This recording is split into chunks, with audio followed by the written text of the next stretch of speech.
Sheamus, you look stupendous. I just wanted to say that. Yeah, well, no one. See what I did there, by the way? Stupendous. Yeah, stupendous. Yeah. It's very, very witty. How long did it take you to think of that one up? Yeah, it was. I was thinking about it all day. Honestly, I was hoping we'd interview you. In all seriousness, you look great.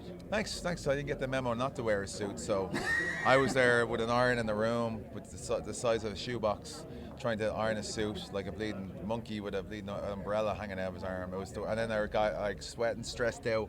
Just can't get the wrinkles out. I get downstairs and like everyone's like. Kevin Owens wearing a tap-out shirt, and So look at AJ's wearing some shirt, t-shirt. I'm wearing a suit like a Muppet head. Well, you bring class to the place. Thanks for that. Yeah, appreciate that. I mean, does it get old? Because you've been a lot of WrestleManias, a lot of SummerSlams. Does it ever get old? Nah, it doesn't get old. Like I was really at one stage, I didn't know if we were gonna make SummerSlam at all. Like this whole Best of 7 series came out of nowhere, so you don't want to miss an event like that. You know, you just don't want to. I've missed one before. But that was a true injury, I think. I was supposed to go to a program at Ryback, but I was after Money in the Bank. I tore my shoulder when I went through sailing through that ladder like a concrete block. I was going to say with grace, but it was more like a concrete block. You know, we always say this, and you've seen our tweets before that. You're very supportive of me, guys. Of course I'm supportive. shocked. Well, Why? Wait, why? Why are you shocked? Just because it's fun. It's great to get the sport, but as a heel. I was coming back as a heel. I've always been like, the thing was like, I never wanted to be a cool heel. I always wanted to be one that was hated, you know what I mean? And it's just, but deep down under all, you want to know that like what you're doing is right. It's like getting that, like, go back to Philadelphia when Roman beat me for the title. It was unbelievable. Like Roman Reigns getting the best Roman Reigns chance, and I was like lying there in the ring in bits, but I was thinking to myself, this is great, you know what I mean? Like, I've done my job, you know what I mean? Like, and it's cool, but still, it's good to get some support, you know what I mean? It's good to, very positive. Well, I think, sorry, no more positivity, right? Well, no, I think people killing me. No, I think people lose sight of what you do. You know, the fact that you're a bruiser, the fact that you go out there and you beat people up and work your ass off. I think it gets lost in terms of, like you said, you were a heel, then you're a babyface, and you're heel, and people forget the fact that you are a tremendous pro wrestler. I appreciate that, but it just goes back to when I first started. Like, there's a lot of guys in the locker room, and it's got to speak candidly because I don't really care anymore. I'm not going to go in and give you a lot of BS jargon about like what to say and what not to. But I came back when I first started. I always had that attitude, you know what I mean? Like Regal helped me, Fit Finlay helped me, and Triple H. I got that title so fast. There's a lot of guys in the locker room that were not happy. Started spreading all these BS rumors about, you probably know anyway what they are. And then I was Triple H's boy, that workout partner, even though we worked out twice in Australia because I was there on my own on my first tour. That became, anytime I achieved something was because I was kissing his ass and doing all this sort of stuff. I was just very motivated. I went to Hunter and he gave me advice, just like every single NXT person does now, you know what I'm saying? Because he's been at the top of the game and he's willing to help me and had a lot of great experience from him. So no matter what I've done, everything I've achieved, I felt has been undermined. But it's just made me stronger, you know what I mean? It made me more determined.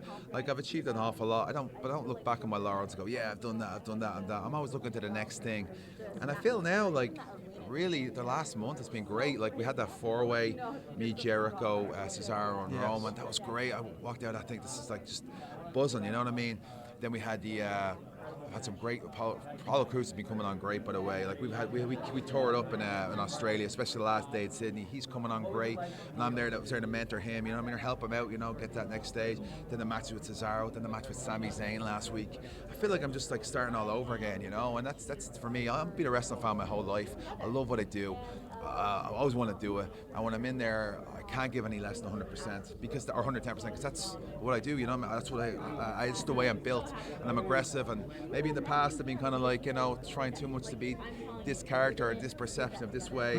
But last month I feel like I feel free, man. I feel like it's going to be me, do what I do, and enjoy myself. And again. No, I don't believe there's anyone who could do what I do, and that's bring the best out, bring a hard-hitting style. I hit harder than anybody. People talk about Brock. Listen, look at me, mate. I literally set the standards. Sami Zayn was fighting for his life last night. Last week, Cesaro's been fighting for his life. But me too. I hit hard, but then I get hit hard back. I fire up my opponent. I'm on a bit of a rant here because I'm so pumped up about where I am in my career. But as I said, like, nobody can do what I do. I don't really care anymore whether I get crowds or not. As long as I go out there, kill every single match. I'm good, right? I'm okay. And as I said, it's just for me. I feel like I'm starting all over again. Well, you know, I just said I'm starting all over again. No, that was much better. Well, talk about social media, because we started this off with social media. Conor McGregor, somebody that's been so outspoken, not only to you, but the whole WWE roster. Eat Conor McGregor. I mean, seriously, I wouldn't fill me up, though. I'd eat more. There's not enough meat in that bone. But hopefully, when we're airing this on Sunday, you have already lost. But, you know, just talk about that whole social media war with Conor McGregor. Well, what I think it is, I've always been a big supporter of Conor. You know, like us Irish, we're like that. We support each other. You know, we're very, we bitch and moan. Irish people moan about everything, but at the end of the day, we'll go out there and we'll enjoy the moment, enjoy the events, and that's what we're good at. We're good at going out there and enjoying the sporting events and having the crack and having the laugh. We'll moan about everything, our job, the weather, all that sort of, our family, but at the end of the day, that's the way it is. McGregor, I feel like when he came in UFC, the problem was I'd already established myself. I created a lot of huge interest in Ireland for WWE. I don't think people understood what the difference was between UFC and WWE. So he gets that question all the time, and I've got it when I'm home about Conor McGregor. I'm sure you got the Sheamus. Probably annoyed him, you know what I mean? Because it's not the same thing. So he's probably like, oh, beat Sheamus, I'll knock him out, man, you know what I mean? I'll kill him, I'm a UFC. And I'm like, whatever, fella, you know what I mean? If that's, you know, I didn't ignore him a couple of times. I responded to him. It's all good in the water. We do completely different things. And even if we were in the UFC, mate, he'd be up to hearing me. So we wouldn't even be in the same ring. You know what I'm saying? So it's all it's not even relevant. I hear you. Well, I do, you know what I mean? But as an Irishman goes, I'm always for the Irish to win. First off, Joe Quinn's giving us the hook, so we got a hook. Second, Leave me alone, Quinn. Second, McGregor's angling to be a WWE superstar. We know that. I think he's got the gift of the gab. I mean, I just responded what it was. He was just trying to sell tickets. He's trying to get interest on his fight, which, fair play, it's a savvy move. But don't worry about him. So as long as I'm not in trouble, I know you're not going to be in trouble. All right. But I just think he's trying to sell tickets. But that's all it is. He's a gift of the gab. I could definitely see him in WWE because he's a character and he's outspoken and he attracts a lot of interest. He says a lot of controversial things, and he brings viewers in. So I wouldn't, never say never.